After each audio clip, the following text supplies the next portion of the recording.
Hey guys, welcome back to the Triple B podcast. Today we've got Sam from Auburn FC. So you're the disciplinary officer and under nines coach. That's right. Disciplinary officer, under nines coach, and I'm also part of the committee. Beautiful. Triple whammy. Alrighty. This episode is proudly brought to you by Guildford West Warriors Academy. Building the next generation of football talent, at Warriors Academy, players are given the tools, coaching, and support to grow on and off the field. Whether it's skills, teamwork, or passion for the game, the Warriors Academy is committed to developing tomorrow's football stars. Join the journey today with Guildford West Warriors Academy. Facebook page link will be in the description below. Sponsors out of the way. All right, Sam, tell us a bit about yourself. Where did you start? Where did you grow up? Your story? Mate, I've been living in Guildford pretty much all my life. My parents migrated here. I was probably about 8 months old when we came here from Lebanon as migrants. Lebanon. Yeah, from Lebanon. I've got a Palestinian heritage. Oh, okay. But my parents were born in Lebanon. I was born beautiful. in Lebanon as well. And mate, we've lived in Guildford all our lives. I played soccer. My first team was Granville Cupies. Oh, okay. Yeah, so I played in Granville districts my whole life. Oh, nice. Went from Granville Cupies to Auburn district.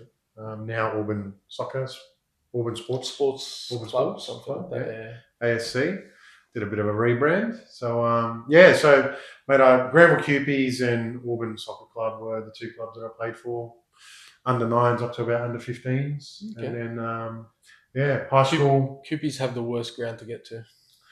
Calhoun Park. Was it still? Is it still that same park? Calhoun Park, yeah. It's not too bad. It's just very limited parking. For the first time when I went there, I was just like, where is it? Where the fuck is it? It is pretty hidden. No, it is pretty hidden. It's got houses on three sides, and you can see where that statue is on Blackford Street. Isn't there a stormwater? There's a culvert, something like that. Yeah, it separates the netball part of the. Yes. I don't even know if they use them, to be honest. Isn't there a hall there or something? Because I remember when I was like a kid, like 16, 17. That's their clubhouse. Oh, it's like that. That's the Granville Cupies clubhouse, but I think they rent it out or used to rent it out for birthdays. And we had a birthday there. Yeah. When I was a kid. I don't know if that was Granville that used to do that, Granville Cupies, or council, maybe. Council, yeah. All right, let's get into the first question. Sam, can you tell us a bit about your role as disciplinary officer at Auburn FC? Because that's the first time I've ever heard it. Oh, yeah. Well, look, this is my first year doing it, to be quite honest. So at Auburn FC, my role essentially is to administer the disciplinary side of, the rules, both on the players, the teams, the coaches, even, and parents. Yeah. So if somebody's not doing something that they should be doing, we bring them before a tribunal. We've got a tribunal. Oh, your own in-house? Yeah, we've got our own in-house tribunal. Being the disciplinary officer means that I have to be part of a quorum. We usually try and get 4 people. Okay. Yeah, and the 4 people are usually 3 other committee members. And the president? Not necessarily. Okay. No, the president doesn't have to be on the tribunal. It's just 3 committee members. Beautiful. And yeah, mate, look, it's also, my role is also to assist in any disciplinary matters that actually go to Granville District. So if we get called to a GPT at Granville Association. What's a GPT? Sorry. The General Purpose Tribunal. Okay. They use that to deal with the Granville District's version of the judiciary.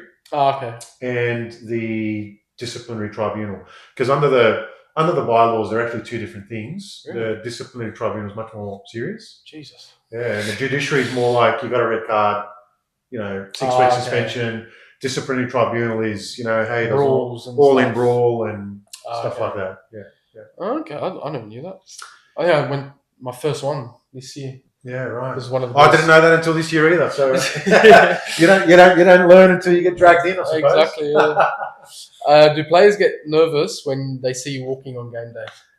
No, not really. No, look, we don't have it's like, oh shit, Sam's got me. No, I don't think we don't. We try not to have that kind of relationship. Yeah. Look, boys do it as a joke, but like, oh, Sam's coming. Like, not yet. I actually think a lot of the players probably don't really have their head wrapped around what exactly my role is, Yeah. right?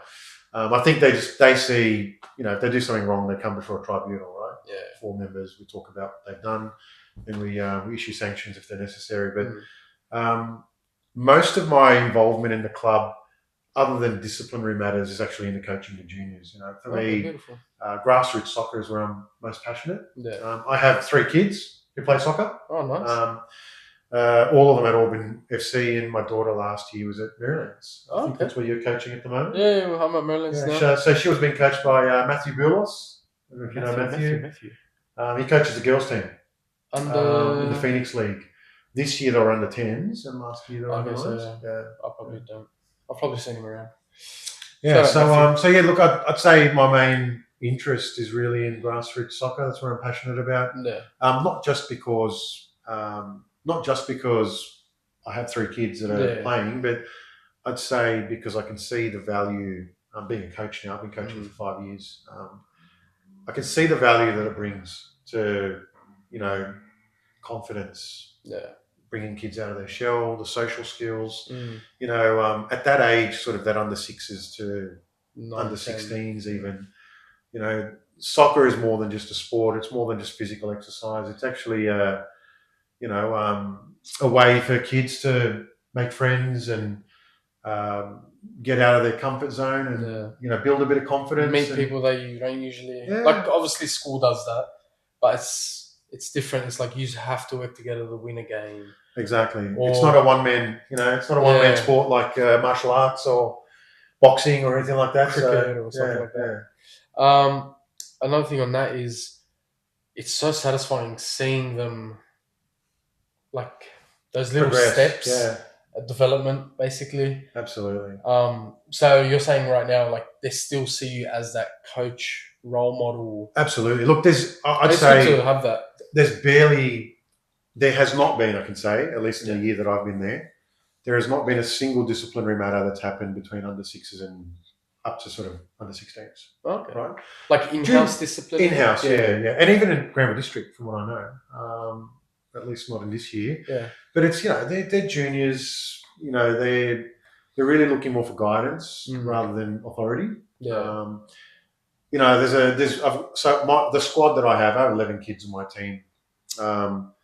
And I've had the same team now for 2 years. The whole team came back for the second year. Beautiful. Of that 11, 5 I've been coaching since under 6s.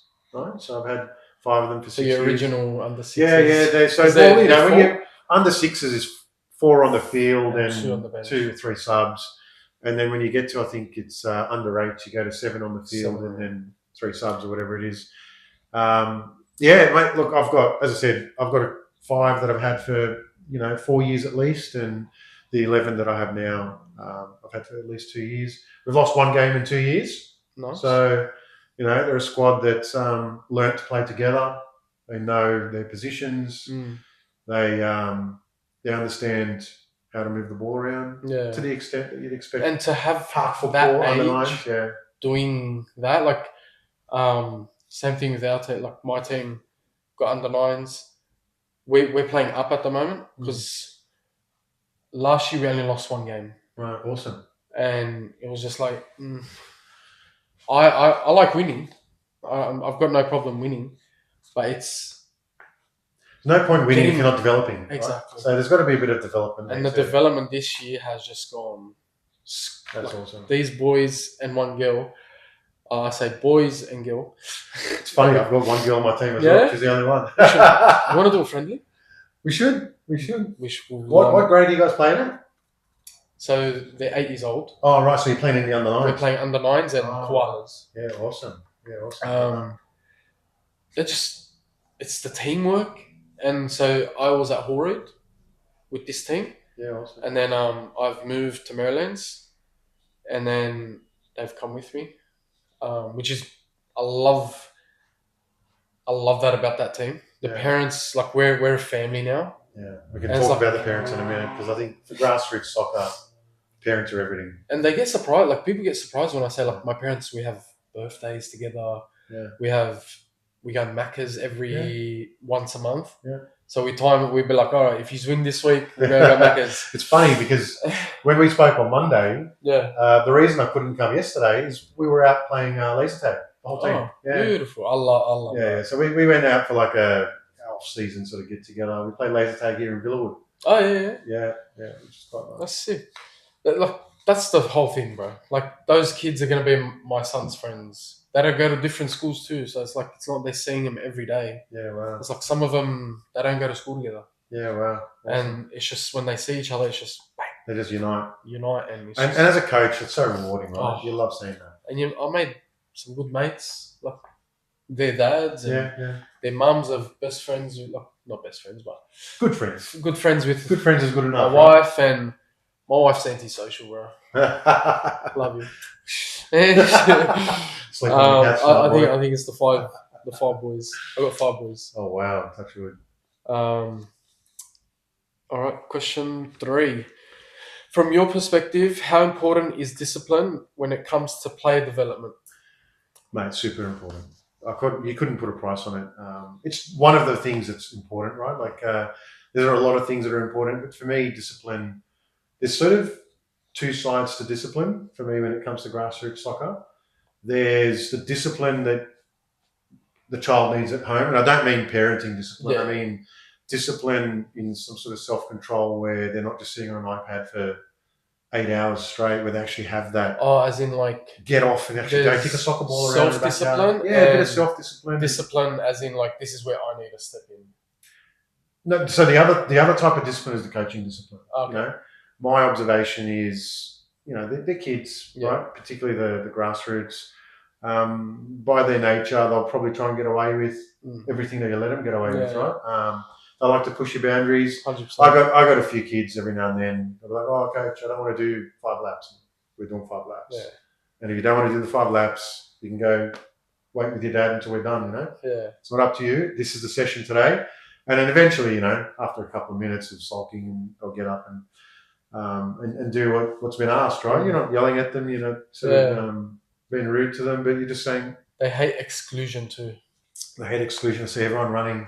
So all of a sudden there's a bit of FOMO that kicks in, But do your parents jump in and like not yell at their own kids, but like, come on. No, not really. No, not really. I think we have probably close to 20 junior teams in Auburn FC this year. As I said, because I've had so many of these kids for so long, they rarely need that kind of, go and sit down if you don't want to do it. Yeah. That's a very rare occurrence. But I think what I was getting at is I think there's got to be a little bit of self-discipline ingrained in that child to be successful in the long run, particularly in football. 100%. They need to have that inert hunger. To kick a soccer ball around in the backyard, instead of just sitting there on the iPad or playing games. And I think that sort of comes from a little bit of discipline, but also a little bit of passion. And sometimes it comes naturally, right? 100%. Some kids you just can't control that. My kids, we're either at the park or if we do have screen time, we're playing FIFA. Yeah. FC 26, like soccer games. Yeah. They're on YouTube, they're watching soccer. That's it. They love it. And look, that's that encouragement that comes with it from a parent, right? So I think, as I said, parents are probably, when it comes to grassroots, for me, parents are the be all and end all when it comes to a child's development, whether or not that child's improving, are they being brought to training? You get some kids that miss quite a lot of training because the parents just, hey, it's too. My favourite, it's too cold. Yeah.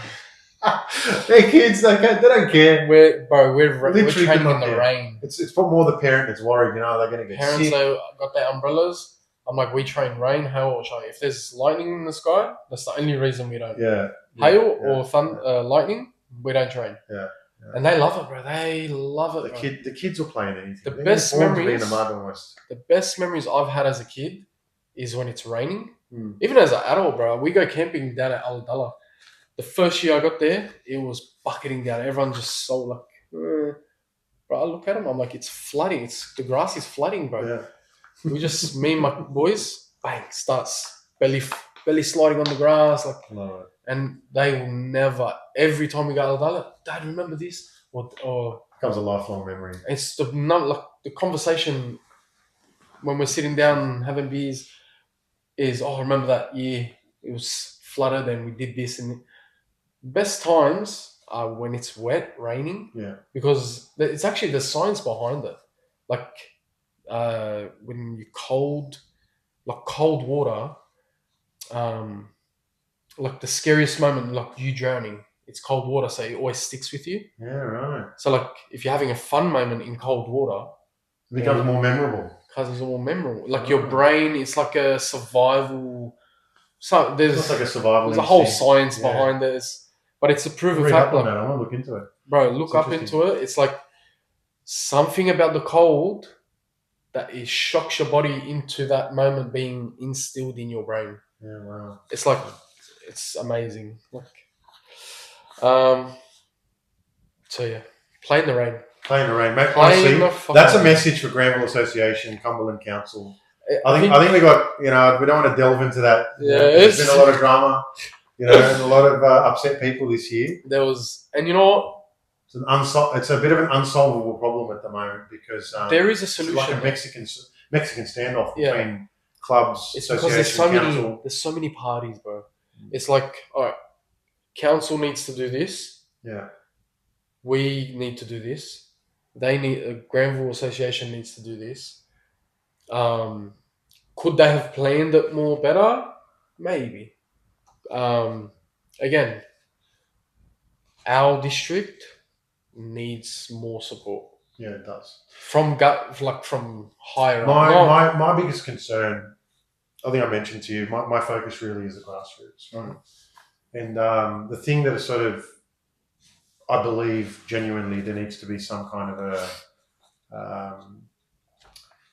a psychological revolution between Cumberland Council and the Granville District. Yeah. Because, and this is why I say this, let's say tomorrow Cumberland Council wakes up and says, guys, fantastic news, $20 million, 4 new synthetic fields. For grassroots, that doesn't mean you should have one French, fuck all. Because you're not going to have under 6s, 7s and 8s playing on synthetic. Yeah. The only people that are going to benefit, or the only teams and players that are going to benefit are the point scoring competitions that are all, whatever it is. Which is another thing I feel like needs to change. In terms of? Like comp.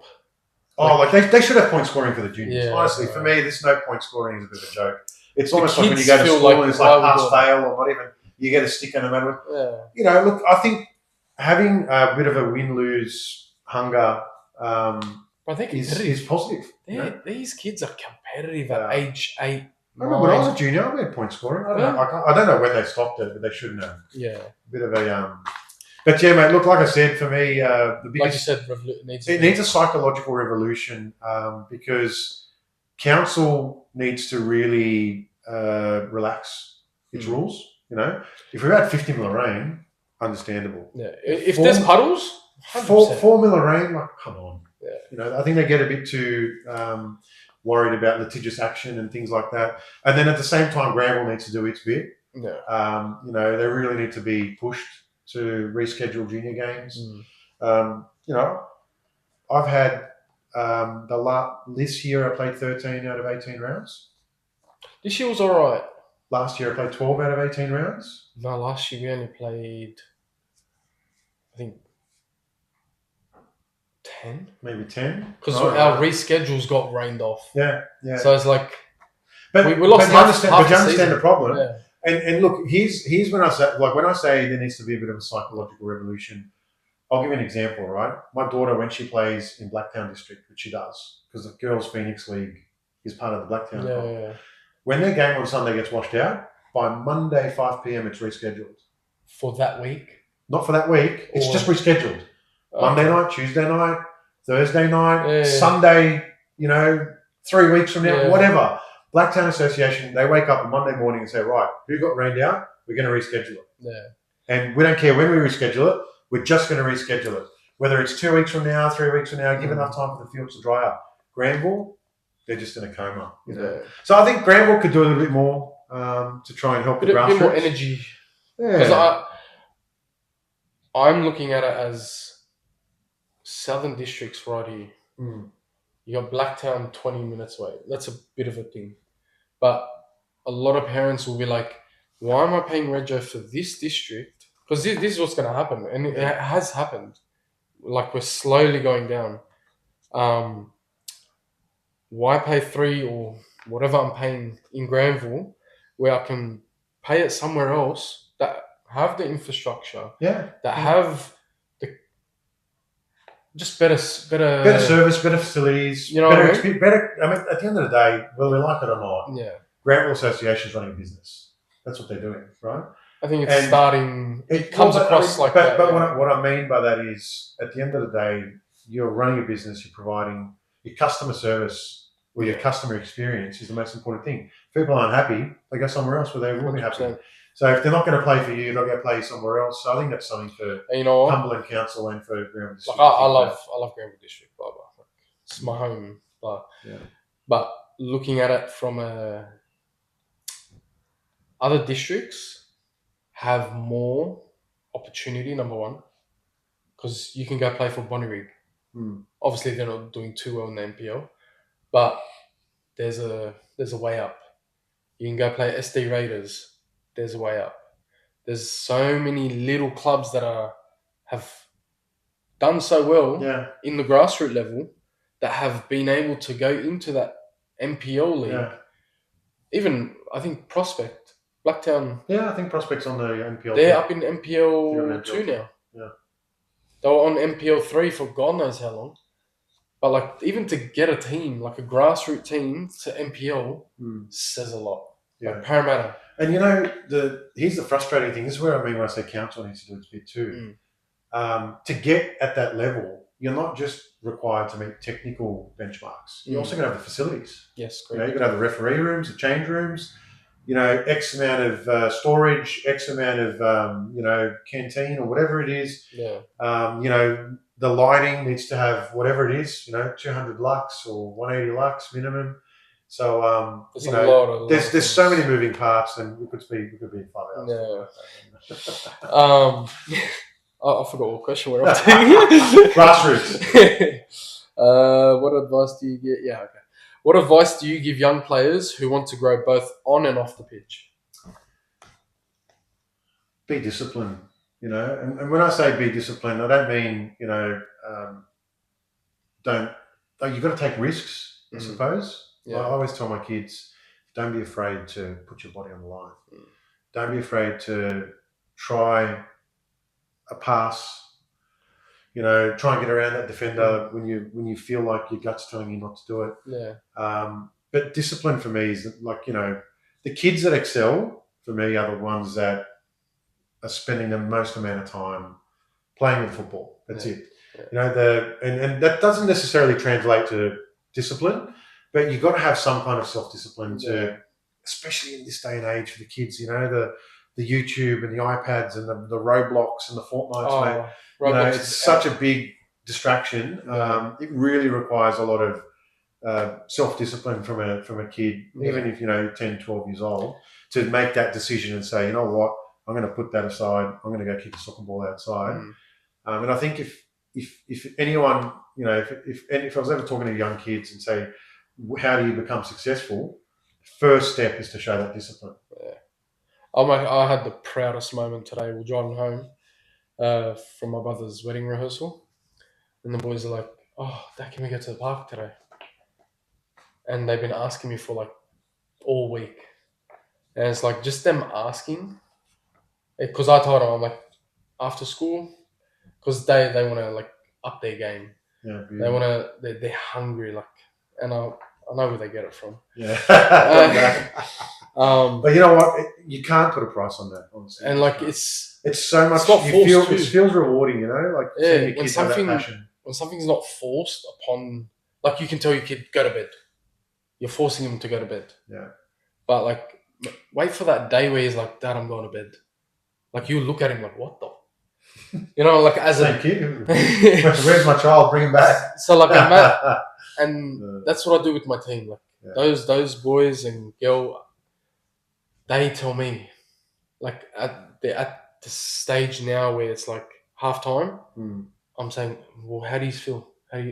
So I'm putting a lot of responsibility on them, but it's not like, oh, you got to pay this week. Like not that responsibility. No, I get it. Yeah. It's like mental discipline. Yeah. And you know what? It shows, honestly, as I said, I've been coaching for a few years, and you can tell, genuinely, as a coach, you can tell who's kicking a soccer ball around 100%. At home or at the park in their spare time versus who's there because, mum and dad want me to be in a soccer team. 100%. And, you just see the take up and the skills and the understanding of the game and the logic of the play. They get further and further ahead much faster. The one thing I drill into my boys' head is a good player listens and is always wanting to learn. Because I'm going through a stage, last couple of months, I'll be like, all right, let's do this drill. And I'll be explaining it. And it's like, yeah, I know. Yeah. I'm like, all right, go do it. And then we'll be in a game. I'm like, you need to perform that 5 or I'll give him a certain number. And then I'll just go like ham on him. Like, just because like because he said, I know how. Yeah. I know. Cut you off halfway. And ever since so it's a basic, it's a pullback, use the same foot and tap. It's a change direction thingy. You know how many times we've been sitting down watching a game and the A-League or whatever it is have done it and I've pointed it out. I'm like, oh, what's that move? Like it just, I'm like, it's so basic. Pull the ball back, pull it back hard enough, let it hit your own foot to change direction, and then boom. It's just little things like that. And I try drill into them too. Like these pros, they're not practicing rainbow flicks or this or that. It's basic passing, ball mastery, touch, IQ, mental. I know they're under 9s, but bro. Well, I mean, this is when you teach them, right? And I think it builds their passion for the game. It's like, no, it has to be done this way. Slowly. How does Auburn FC support coaches in building a positive learning environment? Look, we've got a head coach, a gentleman by the name of Hakan, who I love very much. We've also got a technical director, a gentleman by the name of Oktay Sahin. Between the two of those, there's a wealth of knowledge there. They've both been involved with the club, probably longer than I've. Is that the one with the cowboy hat? No, that's Vahits. That's Vahits. Crocodile Dundee. I love his smile. We call him Whitey. Whitey? Whitey. Oh, the Whitey's the president, the one with the cowboy hat. Okay. Hakan Abi, as I said, he's the head coach there, and he takes a lot of pressure off. I suppose he's dealing more with the administration, with the coaches, setting up the teams. If there's any big dramas with parents or things like that, hey, my kid's not getting enough, field time or things of that nature. If it can't be resolved at the parent sort of coach level, say, look, he can take some pressure off. And Oktay's, as I said, technical director, helps with setting up drills and, inspecting the teams every now and then to sort of see how they're going, how they're progressing and all that sort of thing. So, so look, that's how the club helps the coaches, as you know, we're all volunteers. So it's not a Sydney FC where there's a whole regimented sort of thing, but for park football, it's pretty good. Yeah, as long as you have that passion, bro. I can't stress it enough. We have, I'm sure you've heard of X-League. A lot of our X-League boys coach. Beautiful. We've got, I think... A lot of people are doing that now. Auburn District are doing it. I know Pendle Hill are doing it. They're starting to get the X-League boys to coach. X-League boys in. I think we've got at least 6 X-League boys coaching this year. That's beautiful. I love hearing that. Like it's in-house. They're getting trained by people that follow the club values. Yeah, they're part of the club already. You know what I mean? Like they know how to play football. They're probably, some of these players are probably even NPL level, but for some reason, or for their own reasons, aren't at NPL for whatever. So, it's. I think that's pretty rewarding too. We see a lot of kids come through that sort of juniors and they're just transformed. Honestly, by the end of the first year. I reffed the Auburn FC girls game on the Sunday. I think it was the last Sunday of the season for the girls. He's versing some coast Blacktown team or something. Rudy Hill? Yes, I think so. They're white and blue, light blue and pink. I think so, yeah. Yeah, I was reffing that game. Near the train line? Which one? What age group? Oh, I can't remember. They look pretty young. Under 10s? Well, my daughter's team. Yeah. My daughter's team. It was on a mod. Yeah. Mod at Maryland's Park. Oh, no, that's the other. So we have 2 under 10 girls teams. Oh, okay. So you probably refereed the under. Bro, one of the girls, she was number 66. I don't know her name, but she was a bullet. At dribbling.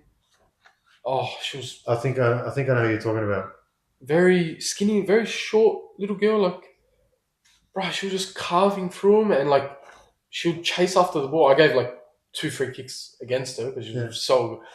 She comes in hard, and I was just like, I love it. Like, yeah, awesome. But it's just like, bro, that's passion, man. I love it. Chasing every ball. Friggin', I believe one of the girls, she was pretty young. I think she was manager or coach. She was funny. She was cracking it, like, but not like abusive cracking it. Like, she was yelling, hey, get the ball, run back. Yeah. And it was just like, I think her name's Coach Hass. Young brunette, young girl. Brunette, I think she's only 16. I think she's got a sister that plays in that team. Yeah, I think she was having a go at her sister. She's But it was like some people might look at it like, oh, what's going on? Like, it's just passion, you know. That's passion, bro. It's passion. Obviously, trying to encourage the kids, you know. Yeah. And if it's your sister, you're gonna yell. You can be a bit more aggressive, a bit more pressure on your sister, you know. But I just like me seeing that, I'm like, oh, that's passion. Yeah. Anyone else? And I know some of the parents, yelling, you know? Some of the parents on the other side of the other team were like, oh my god, like, relax, it's just grassroots, like, you know, like Sunday morning soccer, you know. Number 6. What's the funniest excuse you've ever heard from a player trying to avoid a card or suspension? Oof. I've got one too. Yeah. Look, I wouldn't say that they're probably funny, you know. Like they're more just lame attempts. You know? Yeah. All ball, you know. Oh, he kicked me 10 tackles ago or whatever it was. Like silly things like that. You know, it's sort of like, well, even if he did kick you 10 tackles ago, doesn't mean you can do it now, you know. 100%. 2 wrongs don't make a right. But that's where discipline comes in again. That's where the discipline comes in. You know, it's really important. You know, even I've got one of my boys. He's playing up. He should be playing under 8s, but he played under 9s. He's one of those kids that I tell you, you know, potential. He's playing Saturday, you know, and he's playing Sunday, and he's playing after school, and you can tell he's just having daydreams about Ronaldo and the soccer ball. You know, he really loves soccer. Yeah. But he's also got for an 8-year-old, he's got a pretty bad temper. Yeah. So, you know, he doesn't like getting tackled. You know, he'll get up, he'll push. I'm like, off the field. Yeah, straight away. Get off. You know. Oh, but why he did it? Off you go. Cool down. Cool off. You come back on in 10 minutes. You know. So you just got to weed out that bad behaviour, I suppose. But yeah, to answer your question, look, I haven't really had any funny sort of, but it's all just lame excuses, you know. My one is so he's like, oh, the ref told me. So he got yellow carded. It was a light. The second yellow was pretty light. Like he got up, he got tackled illegally. The ref literally went like that, and then he's gotten up and just kicked his ankles. And he looked at me. He's like, he tackled me and the ref didn't do anything. I'm like, I was looking at the ref, bro. He was about to blow it. And then give the ref 3 seconds to blow his whistle. Not even, bro. It was literally, the ref was behind him, go like this. And then he just kicked him. And then he's like, second yellow. Yeah. There you go. That was the funny. Actually, there was one of our ex-league boys, I think, got red carded. He scored a goal, went over to celebrate, and he ran past the bench, the other team, sort of like got in their face. I remember. And then he got double yellow and sent off. I'm like, that's a stupid red card. You were versing Auburn FC. Well, we are Auburn FC. I think it might have been. No, I don't think it was District. I think it might have been Pendle Hill. I can't remember. I remember watching a game and some guy got like a yellow card for celebrating in front of the bench of the opposite team. That's definitely one of our boys, but I can't remember which team it was again. Who's harder to handle? Players, coaches, or the parents on the sideline? My parents are pretty good, but as a rule, I would say nine times out of 10 is the parents. No, just watching Channel 9 News, 99% of the time it's the parents fighting on the sideline. The under sixes game. Pulling each other's hair out and getting up. I get it. It's nice to be competitive, and I like when a parent is competitive, but there's a very difference between healthy competitiveness and toxic competitiveness. Some of my kids just stand there and cry. Yeah. My son just get scared and they don't know what's going on, and all they see is yelling and a bit of aggression, and that's not what kids need. Yeah. Especially at a young age, 6 to 7, 8, 9. But it's even more than that. It's also putting aside that's as often as that happens, it's not an everyday thing. I would say as a rule, parents probably tend to be, at least from my observation, sort of either trying to control the game from the sideline and yelling out instructions when the coach is yelling out instructions. And I've seen it firsthand just in the games that I've been watching. Coach will be giving instructions, stay in your position. And you'll see one of the parents like, no, run the ball, score a goal. And it's like, as a coach, you're sort of like, you don't want to hear that. You don't want to see that. No. And then there's other times where some parents are a bit more passionate. They don't want to see their kid come onto the bench, take a break. Yeah. Why'd you take him off? Or he didn't get enough game time. And so there's all that sort of thing. I would say that's more for the juniors. Obviously, once you get above 16, parents probably less of an issue. Yeah. You're almost dealing with adults at that stage. In the players probably, and the players and their sort of personalities, and a bit of testosterone tends to be the biggest problem at that point. 100%. Bit of a kerfuffle sometimes. People don't get along for whatever reason. Yeah. But mate. Look, I think parents probably tend to be the hardest part of coaching. Juniors. Yeah, for the juniors. And then there's obviously, coaching juniors in itself can be quite challenging, especially for someone that hasn't coached juniors before or isn't a parent. Yeah. I find a lot of people that do enjoy coaching grassroots, the ones that do enjoy it, usually have kids. Yeah. Because they've got experience in dealing with the emotion side of it. I've got 5 boys, so I'm pretty good. You always have thick skin. Shit, I was going to say something. Fuck, what was it? Coaching parents. Kids. Fuck it, it's gone. No, it's gone. It'll come back. Outside of discipline, what's your favourite part about being on the committee at Auburn FC? Mate, they're like a family. Honestly, they are. I think there's been a few guys there that've probably been there for 15, 20 years. Auburn FC, I think, used to be St. John's once upon a time. Oh, okay. Yeah. And then that sort of, I think it got bought out, or I can't remember. I wasn't around then, but obviously that became Auburn FC. But there's quite a few guys there. We've got, honestly, some of these committee members, it's almost like a second full-time job. I kid you not. Especially at the start of the season when you've got 500-600 players all being registered. Our club secretary, Davo, God bless him, hours trying to register the name to the team, get them loaded up in the dribble and all that sort of thing. It's a tremendous amount of work for people that aren't getting paid to do it. It's all volunteer work. I love it. I guess you just couldn't have what we have without those guys, honestly. Yeah, they play a big part. Because I helped out with registering this year. I enjoyed it. Meeting everyone, and then when I'm on the field coaching my teams, they walk past and say, "Oh, hey, how are you? Paulie, how are you?" Yeah. They remember you. Miriam's our registrar. She knows everyone, bro. They'll walk in, I'll be sitting. Like, what's your name? And she'll go like this. Oh, you. And then she'll know everyone, bro. I love Mariam. She's so friendly. She knows everyone. I don't know how. She remembers everyone, every team, everything. She's got a great memory, and she's got this really really positive aura that just walks with her everywhere she goes. Yeah. She's always got a very bubbly, loud personality. You know, she's very, very extroverted. I love that. You know, she's got a very nice personality. She's been. I think she's 20 years over. Like, at 20 and over. Yeah. Like her, Poppy, and who else? We got a lot of like 20 years. Yeah. Wow. Yeah.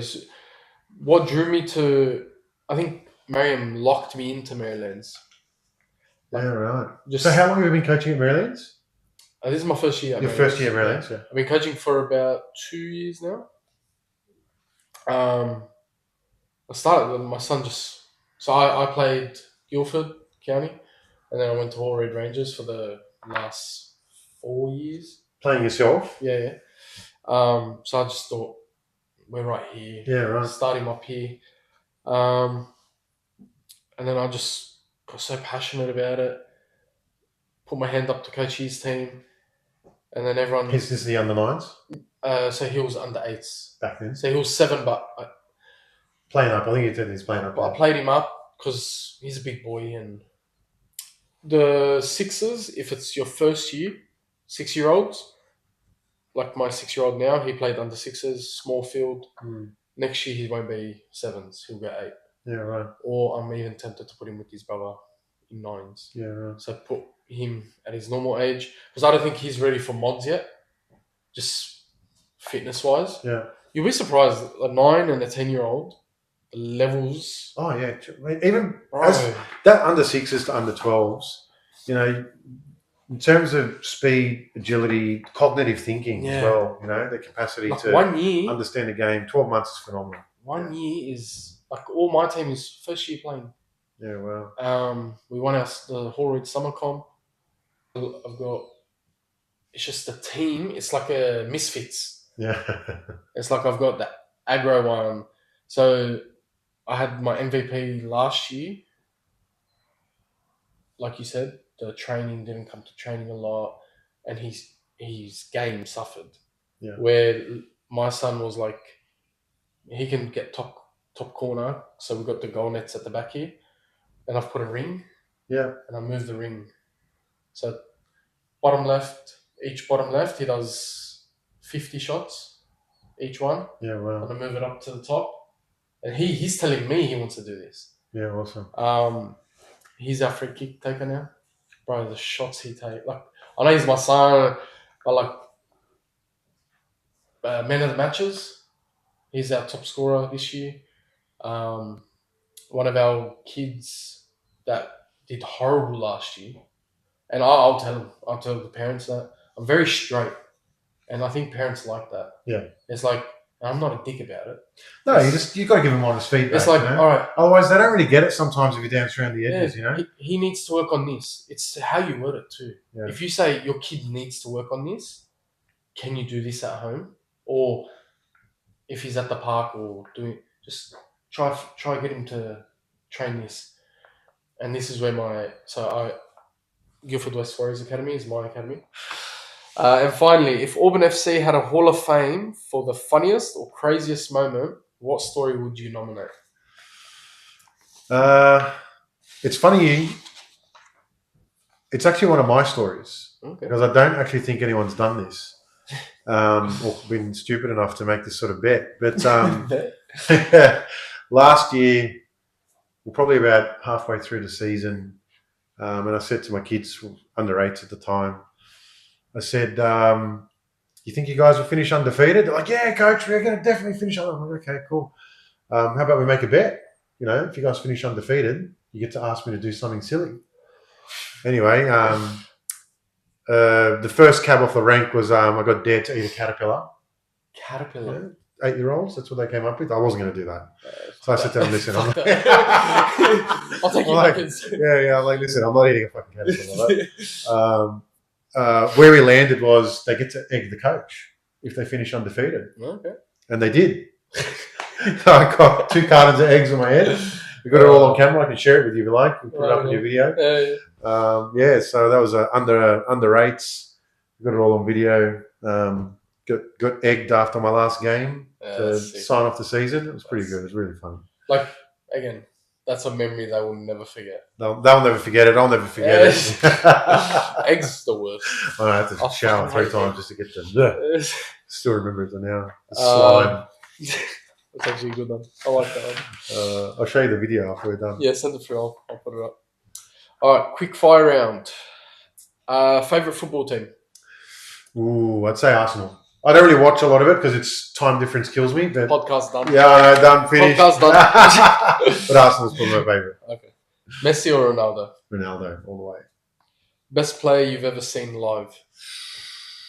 Ooh, mate, it would have to be when I was in year 11 or 12. The school took us to Olympics at the time. Oh, okay. And I got to watch the Socceroos play. It was that was back when Ahmed Elrich and Tim Cahill played. Oh. Yeah. Nice. So I got to watch. We didn't get to watch the whole game because it was like one of those things where they took you around to see like 3 different sports. Oh, okay. Yeah. But I got to see like 15 minutes of that game. That's sick. Cool. Go to. Oh, it's a pre. Yeah. Fuck it. Go to pre-game snack or drink. Definitely pre-snack. I don't drink, but pre-snack. Yeah. What is it? Oh. Pre-snack or drink? Like right. What drink or what snack do you have? It doesn't have to be both. Like Auburn FC, if you've ever been to our fields. Kafte rolls. It's either the kafte rolls, but for me, it's all the bizzer. The sunflower seeds. Fucking everywhere. That's how you know Lebos are fucking around. Lebos are Turks. They love them. Yeah. That's a snack. Strikers or defenders? Who's more trouble to deal with? Oh, mate. Usually it's the strikers. Yeah, usually. Cockiness. Yeah, they're the ones that are usually the most hungry, right? Yeah. Favorite football memory? Under 15s for me. Well, like the final year that I played. Well, Division 1, Auburn District at the time. Oh, nice. And we got all the way to the grand final and then lost. That was a big game. The year before that, we'd won. That was probably my favourite memory. Yeah. One rule in football you would scrap tomorrow. Accidental handball. That fucking burns me. Accidental handball. Yeah, like in the box. In the box. I think that's brutal. You get defenders who, they're standing like this just because they're trying to jump, and if the ball flicks their hand, it's a pen. I think that's pretty harsh, man. Yeah. For a handball to be a handball, you've got to have an intentional movement towards the ball. If you got someone who's looking this way and then the ball flicks his arm, I fucking hate those. Like that. To me, I think if there's one rule that you'd scrap, that's it. Yeah, bro. I was watching English Premier League, like not the EPL, just I think two leagues down. The guy literally kicked his hand, the other guy's hand, into the ball. And still got a handball. Well, there you go. Like that's the kind of thing. Like it's I think that's a bit on the nose. Yeah. Yeah. It's a bit on the nose. Like his hand was like that, and he's kicked his hand, so it's out of a natural position, and got a handball. Toughest job: referee, coach, or disciplinary officer? It depends on the age. I think for juniors, it's probably coach. Coach, yeah. Once you get above 16s, I'd say ref. Man, fuck, some of these refs, bro, they get yelled at from start to finish. My boys, if I see them like talk to a ref, come off, and they get 1,000 laps. Yeah, wow. So I've got 20 boys, 1,000 divided by 20. That's how much everyone does. Yeah, wow. I'm very big on respect. I've got 3 rules. 3 rules, all of them sign. It's a contract between me and you. No religion talk. No, you don't talk about family, like other person's family. Yeah. And you respect your opponent, ref, coach, everyone. That's perfect. Those are the 3 rules. You break any of them, 1,000 laps. Beauty. One guy broke. They ended up getting punished. I think 3,000-4,000 laps. Oh my god. It sounds like 1,000 laps. But when you got 20 boys, I think 1,000 laps is like 5 laps around the soccer field. Yeah. I think they did. But yeah, mate. Especially X League. I've watched quite a lot of the X League this year. X League was good this year. Like X League was really good this year. Like disciplinary wise, It was. I'd say most maybe games were one pretty or two serious ones. one or two incidents, and I'd say the biggest incident in the year of the X League was probably the Flares incident. But apart from that, was it flares or fireworks? Flares, fireworks. Someone did let off fireworks, but we don't know who it is. Yeah. Anyway, look, I'd say watching the X League, mate. The referees, you got to have thick skin. Yeah. You got to have thick skin. There's just people yelling at you all the time, challenging you all the time. Yeah. I always say to the boys, when have you ever seen a ref change his mind after you yell at him? Yeah, 100%. It's not going to happen. Just like internalize your pain and move on. Internalize your pain and move on. You know. But like, I watch NPL. Like, I actually go watch a few games this year. Bro, the ref's there. The guy's barking at him like, so what happened? He's kicked it and it's gone to the keeper. He's like, handball, that's a pass. And the ref looked at him. He's like, do you think he had control of the ball? Was that a pass? It came off his leg, mate. Give over. And I looked at because he was a sidey too. Yeah, wow. And I'm like, fuck yeah, bro. Yeah. There was one ref I really enjoyed watching this year, James Macris. Earpiece? I think so. He's the best. He's a shorter gentleman, blondish hair. He wouldn't take shit from no one. Oh, he's from Paris City. I think he's part of the head referee. Yeah. James Macris is great. Every time he's refereeing, I know there's going to be a good game. He's like, give over. He doesn't take shit from no one, and he knows the rules. He knows the rules, and he knows when to just get out of my way. Yeah, you know. But I've seen him get up. That referee, the bald guy. Back he used to referee FIFA. There's a few videos of him yelling at players. Big guys? Yeah. He reminds me of him because he's like, I don't take shit from no one. But he's on another level. He's tall bloke. VAR, love it or hate it? Comes back to that handball thing. If I had to pick, I'd say I love it. Yeah. I feel like it gives more justice than it does injustice. But it depends when they use it. So, like, for example, that handball rule you want to take out, they only use it to catch that. That's true. That's the only time I've ever seen. That's why, for me, you got to change the rule rather than change the VAR. Yeah. VAR is good because sometimes, like, the studs and all that, just... Ball, did it roll over the line or not? Yeah. Dream guest you would like to see at Auburn FC? I want to say player. Guest/player. Well, look, Auburn FC's got a strong Turkish heritage. So if I had to pick a guest, it'd be Mesut Ozil. I think the kids there would really love to see him. Yeah. And then if it wasn't him, it'd be Ronaldo. All the kids love Ronaldo. Fuck getting Ronaldo. But yeah, like, you know, there's a strong Turkish foundation there, so I think they'd enjoy seeing. You know what I've found out? So that's the end of the quick fire round. So like MPL, there's Serbian, there's Croatian, there's all these Italian, where it's the Granville Association is more, example, Auburn FC, Turkish, Auburn District, Lebanese, Maryland's, I've noticed, we're a mix of Afghan and Lebanese. Those in, you know, people. And like Toongabbie, Indian. Yeah. Pendle Hill, Indian. So I don't think it's offensive to say that. You know, we're not. That's the culture. You need that. It's just a general population that sort of live around that club. You know, got the highest percentage. There's no issue with constituents. Like when I say like Pendle Hill and Toongabbie are Indian culture, like there's a lot of Indian people, Lebanese. That's good. It's just where people are living, right? That's what you need. But like, and people don't want to drive half an hour when they can drive past 3 clubs to get there, you know? Yeah. So, but you're telling me you wouldn't drive that extra 10 or 15 minutes to go play at a club where your Nash is playing? Well, I've got Middle Eastern heritage. I'm at Auburn FC. They're predominantly Turkish. So to me, I don't really care. But I think some people don't. I'm just saying, like, for example, me. If, for example, I've just come to this area, there's a lot of, let's say, not a lot of my people. Yeah.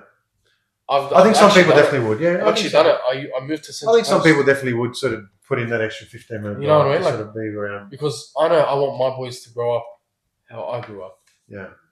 My culture, my this. Yeah. And there's nothing wrong with that. And I think a lot of people have that sentiment. You know, they want to, you know, there's a shared language, there's a shared experience. They're on holidays around the same time for whatever reason, you know, religious holidays and you know, stuff like that. So, Anyway, thank you for today.